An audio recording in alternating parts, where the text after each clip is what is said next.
Berlatar di wilayah Anantapura, cerita diawali dengan memperlihatkan pasukan militer India sedang mengintai kelompok kriminal yang diketahui oleh orang-orang bernama Gajendra dan diduga telah menghancurkan sumber daya hutan sehingga pasukan militer dikerahkan untuk melakukan penangkapan terhadapnya, tetapi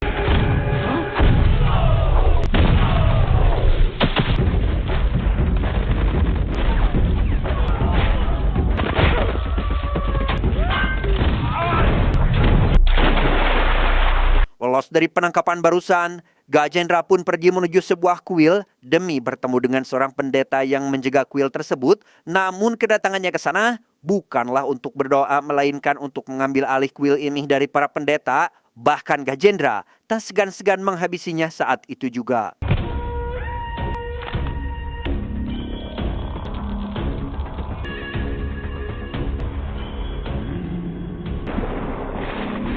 Selanjutnya, kita akan diperkenalkan dengan seorang tokoh masyarakat bernama Ramachandra yang baru saja merasa senang atas kelahiran putra kembarnya, tapi bukannya kabar baik. Ia malah mendapat kabar buruk mengenai salah satu anaknya yang diduga telah meninggal tepat saat baru saja lahir. Tak lama, datanglah sosok seorang pendeta yang langsung menghampiri kedua anak kembar Ramachandra, di mana Pak Pendeta mengatakan jika di antara kedua anaknya ada dinding pemisah, yaitu yang satu dianggap sebagai pelindung alam dan satu lagi dianggap sebagai bencana alam, sehingga beliau memutuskan untuk membawa pergi anak yang akan menyebabkan kehancuran demi kemaslahatan semua orang dan memberikannya kepada seorang pengembara tak dikenal. Om Namah Shivaya. Om Namah Shivaya.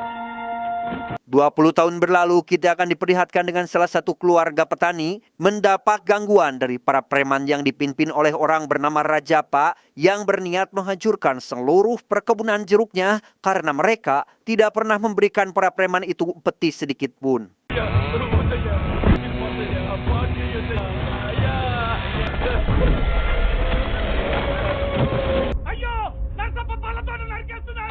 Dan kisah akan berfokus pada seorang pria paling berpengaruh di wilayah Anantapura bernama Murali. Diketahui Murali ini adalah seorang petani yang sangat berani dan disegani oleh semua orang. Itu terbukti ketika dirinya menghajar para reman yang sedang merusak ladang para petani.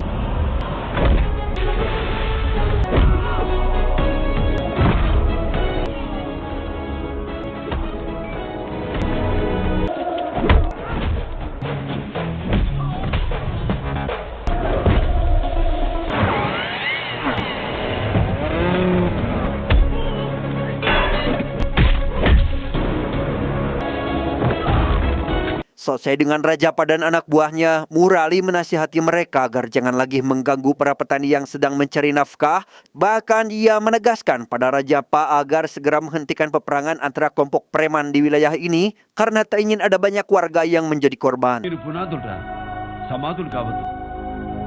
Selanjutnya, kita akan diperkenalkan dengan seorang wanita bernama Saraya pergi menuju ke salah satu rumah yang terletak di salah satu desa dan sudah dikelilingi petugas polisi. Entah siapa sosok Saraya sebenarnya, ia berpura-pura sebagai wanita biasa dan mendapati ada salah satu gadis yang telah diperkaos oleh oknum biadab ini. Bahkan si bajingan meminta anak buahnya untuk membuang gadis tersebut. Alage Saru. Tanpa semua orang ketahui, rupanya Saraya adalah sosok DAO atau Direktur Administrasi Distrik alias Sekretaris Daerah, yang di situ si oknum sangat dibuat terkejut dengan kehadiran beliau karena mengetahui tentang kebusukan yang baru saja ia lakukan.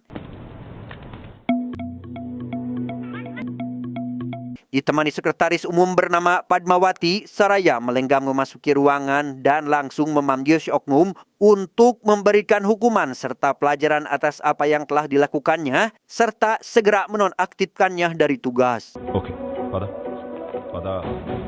Selesai dengan si oknum, Saraya lekas memanggil komandan polisi untuk memberinya tugas menangkap seseorang yang tak lain adalah Murali karena ia sebelumnya pernah melihat orang tersebut terlihat baku hantam dengan salah satu kelompok preman dan diduga merupakan pelaku kriminal tanpa mengetahui siapa Murali yang sebenarnya. Beberapa hari berselang, Saraya pergi ke sebuah acara penyambutan atas diangkatnya beliau menjadi wakil rakyat. Disinilah Saraya baru sadar jika dirinya telah salah sangka terhadap Murali yang sempat dianggap sebagai pelaku kriminal, padahal orang tersebut sangat-sangatlah dihargai oleh seluruh masyarakat Anantapura karena keberaniannya dalam memberantas premanisme di wilayah tersebut. నమస్కారం కలెక్టర్ గారు. Tak sampai di situ, Saraya dibuat sangat kagum dengan pidato Murali yang sangat membara terkait dirinya, yang menginginkan semua orang saling bahu-membahu dalam menumpas kejahatan yang terjadi di wilayah ini demi keamanan serta kesejahteraan seluruh warga masyarakat. Create clean society. Atas prasangka buruk yang pernah tersirat, Saraya pergi ke kediaman keluarga Murali untuk sekedar meminta maaf atas kesalahpahaman dirinya yang telah menganggap Murali sebagai seorang penjahat, yang di sana ia kembali dibuat kagum dengan kehidupan keluarga ini yang menjunjung tinggi nilai-nilai kebersamaan, apalagi ketika melihat Murali tampak begitu semangat ketika membantu para petani dalam menyelesaikan masalahnya. వారు పనిలో ఉన్నారు, నేను తర్వాత కలుస్తాను. Keesokan harinya, Saraya tampak sangat senang atas kedatangan Murali yang sengaja menemuinya hanya karena kemarin tidak sempat bertemu, sekaligus untuk menyampaikan undangan pelaksanaan vaksin yang akan dilaksanakan esok hari. Thank you అండి. పొద్దున్నే 9 o'clock. Selesai pertemuan dengan Murali, Saraya hendak akan menandatangani surat perizinan tambang dengan salah satu perusahaan. Ia mendapat ada data-data yang tidak beres dari tambang tersebut karena berada di wilayah yang sangat dekat dengan permukiman warga. Tak sampai di situ, Saraya juga mendengar jika salah satu inspektur polisi bekerja sama dengan si pemilik tambang yang bernama Parada dalam menjalankan bisnis pertambangannya itu. Padmavati గారు, complete mine activities report నాకు కావాలి. Dan inilah lokasi tambang milik Parada. Saat ini ada salah satu pekerja yang mengalami muntah-muntah akibat terkena radiasi dari proses pertambangan. Dan sebagai bentuk solidaritas, semua pekerja memutuskan untuk menghentikan aktivitas mereka, di mana kejadian itu diketahui oleh salah satu mandor yang juga bekerja sebagai tukang pukul. Dari kejadian tadi siang, datang ke salah satu rumah warga hanya untuk meminta makan, namun bukannya berterima kasih, si orang misterius itu malah membawa kelapa suami si pemilik rumah yang notabene bekerja di tambang Parada, serta memperingatkan kepada pekerja lain agar jangan pernah lagi memperdulikan semua yang telah terjadi. తల భోజనం. Keesokan harinya, Saraya pergi ke rumah sakit milik Murali untuk menghadiri pelaksanaan vaksinasi kepada anak-anak desa. Kedatangannya ke sana disambut baik oleh seluruh siswa sekolah dasar yang memberinya beberapa tangkai bunga sebab hari ini bertepatan dengan hari ulang tahunnya. You are.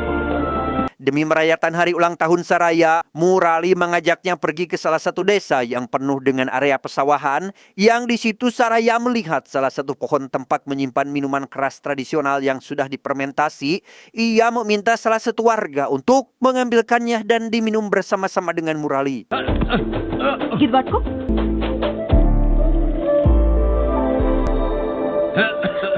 Selanjutnya kita akan diperlihatkan dengan Parada yang sedang mengecek batuan uranium langka yang didapatkan dari pertambangannya. Uranium itu disinyalir bisa menghasilkan energi sangat besar yang diperlukan untuk seluruh dunia hanya dengan menggunakan sampel yang didapatkannya, serta akan membuat Parada menjadi orang terkaya di dunia meskipun uranium itu sangat berbahaya karena efek radiasinya terlalu tinggi. Tak lama, datanglah salah satu investor yang berniat memberi tambang milik Parada setelah mengetahui jika tambang ini adalah tambang terbaik yang ada di India. Namun karena sudah mendapatkan uranium yang sangat langka dan dibutuhkan oleh dunia, ia pun menolak tawaran tersebut meski ditawar dengan harga yang sangat fantastis. Gagal mencapai kesepakatan dengan Parada, si investor lekas menghampiri seorang pendeta bernama Gajendra agar segala urusannya dipermudah. Tapi siapa sangka, Gajendra rupanya merupakan guru sekaligus partner Parada dalam menjalankan proyek pertambangannya, yang kemudian berniat menghabisi si investor saat itu juga karena tak ingin jika tambang tersebut diganggu oleh orang lain.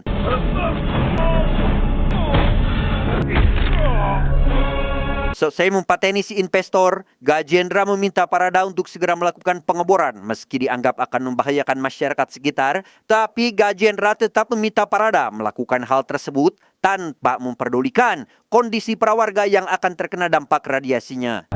ఒకప్పుడు ఈ దేశం నాకు కటించింది. Beberapa tahun berlalu setelah Murali dan Saraya menikah, mereka telah dikaruniai seorang putri bernama Janani. Mereka bersama keluarga besarnya pergi ke suatu tempat untuk bertemu dengan seorang pendeta agar supaya Janani diberkahi dan dirahmati oleh Yang Maha Kuasa. Di sisi lain, Murali mendapat kabar buruk dari seorang dokter mengenai ratusan warga yang memadati rumah sakit demi mendapatkan perawatan. Mereka telah terkontaminasi radiasi dari proses pertambangan milik Parada, sehingga dengan cepat Murali datang ke rumah sakit untuk memastikan kondisi para warga yang sedang dirawat. ఒక నిమిషం ఆగండి అమ్మా. Di sana, Murali mendapati banyak sekali anak-anak serta orang dewasa yang sedang dalam kondisi kritis, di mana di situ ada seorang menteri mengatakan terkait penyakit yang diderita seluruh warga merupakan sebuah virus yang umum dijumpai di daerah tersebut. Tak lama, datanglah Padmawati yang menjelaskan jika mereka semua terkena radiasi dari tambang uranium yang sedang diekstraksi oleh Parada. వీళ్ళని కాపాడే ప్రతి మెడిసిన్ ప్రతి మెషినరీ క్షణాల్లో ఇక్కడ ఉండాలి. Tak ingin terus berdiam diri dan melihat para warga menderita, Murali lekas pergi ke tambang tersebut untuk memberikan pelajaran karena telah mencemari lingkungan dan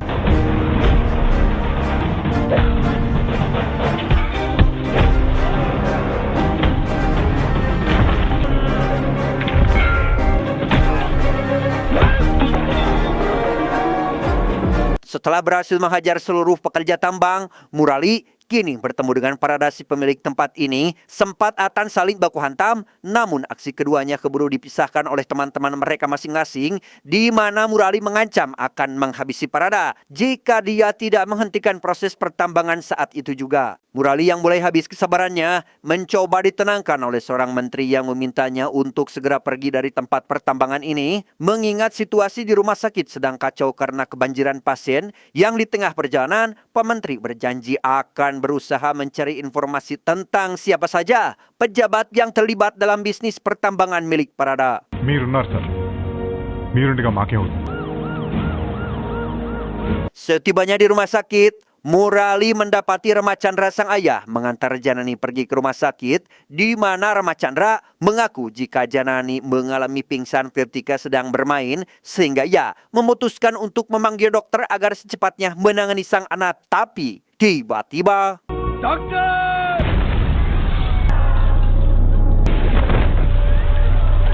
ya, rumah sakit pun tiba-tiba saja meledak yang mengakibatkan semua orang yang berada di dalam meninggal tak terkecuali Pak Dokter dan Pak Menteri. Namun belum saja kesedihannya reda, Murali dihampiri oleh agen NIA atau agen polisi khusus India bernama Perumal hendak menangkap Murali karena dianggap sebagai penyebab dari ledakan yang terjadi barusan. Setelah Murali ditangkap, Gajendra menghubungi Parada agar menghabisi semua orang yang melaporkan tentang tambang miliknya ke pihak kepolisian, dan benar saja, Parada membawa semua orang yang diduga telah melaporkan pertambangannya ke pihak polisian untuk segera dihabisi saat itu juga.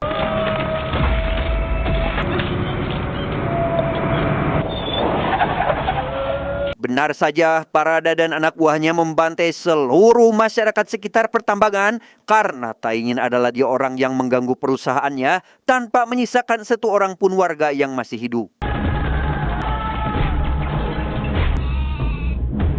Di sisi lain, Saraya mendapati kondisi sang anak semakin memburuk, yang karena jalan satu-satunya supaya anaknya tetap bisa diselamatkan, Saraya berusaha membawa anaknya pergi ke rumah sakit meski rumahnya dijaga oleh pihak kepolisian, dibantu oleh Rajapa yang selalu berusaha menjaga Saraya agar tetap aman dari serangan Parada serta anak buahnya.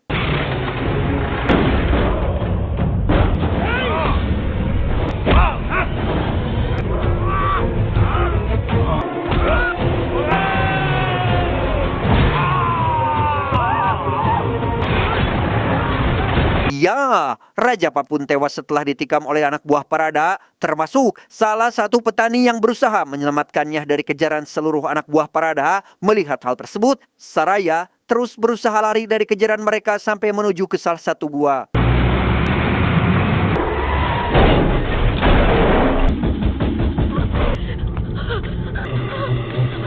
Saat sedang terpojok itulah, ada sekelompok orang yang tinggal di gua tersebut yang dipimpin oleh pria bernama Akanda, lekas berusaha menyembuhkan Janani yang sedang dalam kondisi kritis, serta menyelamatkan Saraya dari kejaran anak buah Parada yang berusaha menghabisinya sehingga...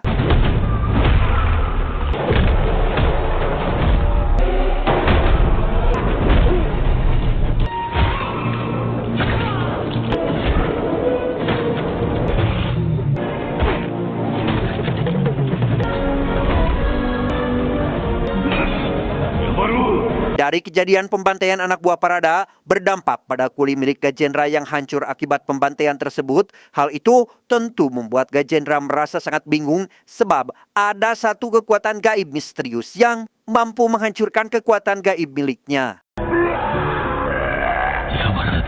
Tak lama setelah semua anak buahnya dihabisi, Parada ditemani oleh oknum inspektur dan anak buahnya yang lain datang ke gua untuk memastikan apakah anak buahnya telah berhasil menghabisi Saraya. Tapi siapa sangka ia melihat tumpukan anak buahnya yang sudah menjadi mayat setelah dihabisi oleh Akanda yang mengaku sebagai perwujudan dari dewa. Melihat puluhan anak buah Parada tewas, oknum inspektur datang ke kediaman keluarga Ramachandra untuk menangkap mereka semua atas tuduhan sebuah pembunuhan berencana.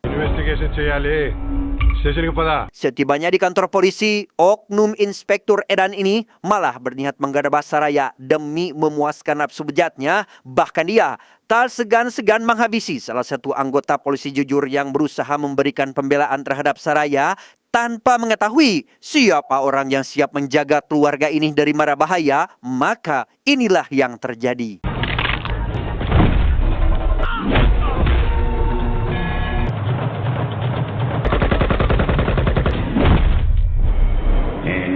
Selesai menghabisi para polisi korup, Akanda lekas pergi menuju kuil baru milik Gajendra untuk memberikan sebuah peringatan karena memang semua yang dikatakan oleh Gajendra tidak seperti apa yang dilakukannya selama ini, sebab ia berperilaku lebih hina daripada seorang anjing yang rela mengorbankan ratusan nyawa hanya demi kepentingan dirinya dan Parada.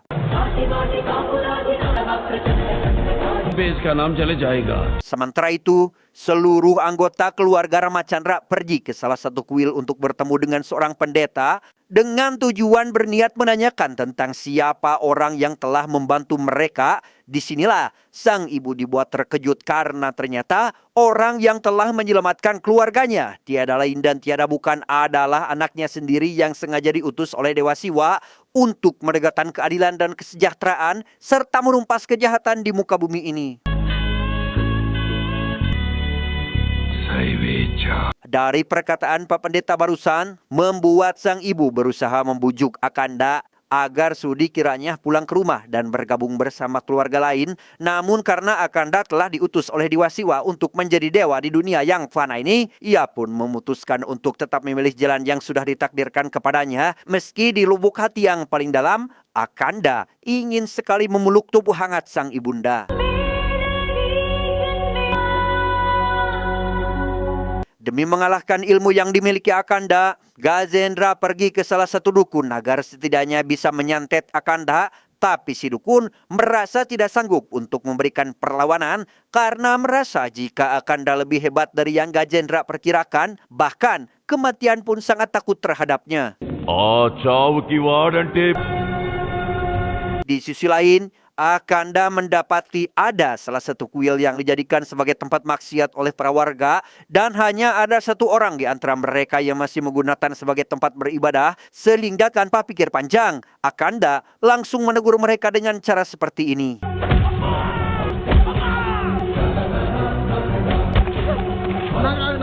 Setelah memberikan pelajaran terhadap para warga yang membelot, Akanda lekas menasihati mereka agar tetap berdoa dengan tulus di kuil untuk meminta rahmat dan karunia kepada Tuhan agar semua urusan dan apa yang dicita-citakan mereka tercapai. Sementara itu, Saraya pergi ke kantor polisi dan mencoba memohon kepada Perumal agar setidaknya memberikan kesempatan baginya hanya sekedar menjenguk Murali. Namun Perumal tak memberikan sedikit pun kesempatan bagi Saraya untuk menjenguk sang suami. Tak lama, Perumal mendapat telepon dari orang misterius yang membuatnya langsung menghampiri Murali dan mematikan semua kamera yang ada di sekitarnya. Ia menanyakan siapakah Murali sebenarnya karena ternyata telepon barusan adalah dari orang yang menawarkan sejumlah uang 100 krore hanya untuk menghabisi Murali seorang diri. Same bloody old silence! Nijam evudu cheptado! Akanda yang saat ini berada di sungai mendapati tubuh Padmawati yang hanya terbawa arus dan sedang dalam kondisi pingsan. Beliau mencoba membaca pikiran Padmawati dan ternyata wanita ini telah digadabah oleh Parada di hadapan anaknya sendiri karena dia telah berani mengganggu bisnis pertambangan miliknya. Di tambang milik Parada sendiri, tanpa semua warga serta para pendeta sedang disiksa oleh Parada dan anak buahnya, tak lama muncullah Akanda sambil membawa anak buah Parada yang berniat menghabisi Padmawati sehingga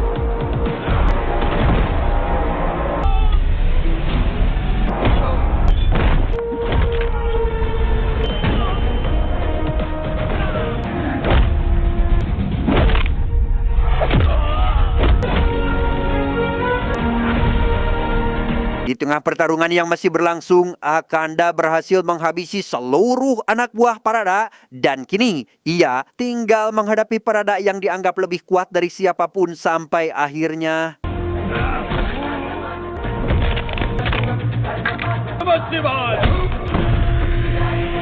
selesai memodarkan Parada dan anak buahnya. Akanda sempat akan ditangkap oleh Perumal dan anggota polisi lain karena dianggap telah melanggar aturan hukum dengan menghabisi mereka semua. Tapi beliau menyangkalnya dan mengatakan jika yang dilakukannya sebagai balasan atas apa yang telah dilakukan oleh Parada karena telah berperan menjadi hama dan mengotori dunia dengan kelakuannya. Krimi samharam. Dari perkataan Parada barusan membuat semua orang menghormati beliau dan dianggap sebagai jelmaan dari Dewa Siwa yang telah menyelamatkan dunia dari kehancuran. Beberapa hari berselang, Akanda dihampiri dua orang pendeta sambil membawa Janani yang tak sadarkan diri setelah terkena ilmu sihir dari Gajendra. Sadar jika Janani telah dikirim mantra oleh salah satu dukun sakti, Akanda pun meminta dua pendeta itu agar memanggil ahli mantra untuk menjalankan ritual suci dalam penyembuhan anak gadis ini. Sebelum ritual suci dilakukan, Akanda mendapat petuah dari salah satu pendeta tentang dirinya yang bisa mengubah hal mustahil menjadi mungkin. Bahkan Pak Pendeta mengatakan jika Akanda akan menjadi tawanan Dewa Siwa selama ritual ini berlangsung dan tidak bisa berbuat apa-apa sebelum semuanya selesai.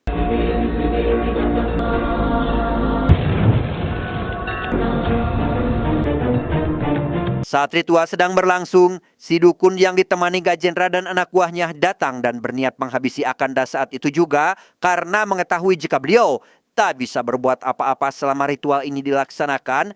Di waktu yang sama, muncullah Murali yang berusaha menghadang mereka semua dan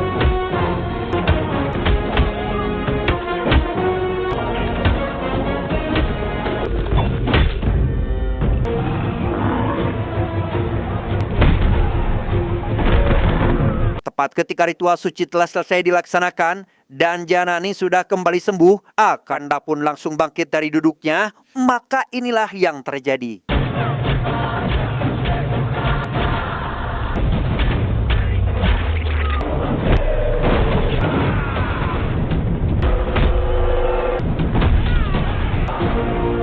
Berkat kekuatan Dewa Siwa yang membantunya, Akanda mampu menghabisi puluhan anak buah Gajendra. Bahkan ia berhasil menghabisi Gajendra dan si dukun hanya dengan satu tebasan saja.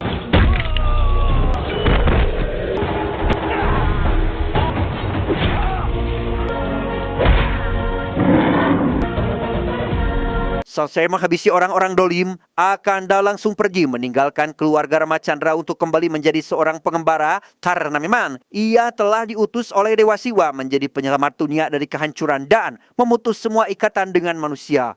Tak disangka, Janani memohon agar Akanda tidak pergi meninggalkannya dan ingin tetap berada di samping orang yang telah menyelamatkannya. Namun Akanda tetap bersikeras untuk pergi dan kembali menjadi pengembara. Dia berjanji, jika saja Janani sedang menghadapi kesulitan bahkan mara bahaya, maka ia akan segera muncul di hadapannya secepat mungkin. Tamat, ending yang sangat membagongkan. Pesan yang bisa kita ambil dari film ini adalah, jangan jadikan kekuatan yang kita miliki sebagai senjata untuk menghancurkan orang lain, tapi jadikanlah kekuatan kita untuk membantu sesama manusia yang sedang membutuhkan pertolongan. Saya John, mewakili jajaran Direksi IQ7 yang bertugas mengucapkan terima kasih dan sampai jumpa di video selanjutnya. Adios, kursi panas Tantowi Yahya. Cuau, cuau, cuau, cuau.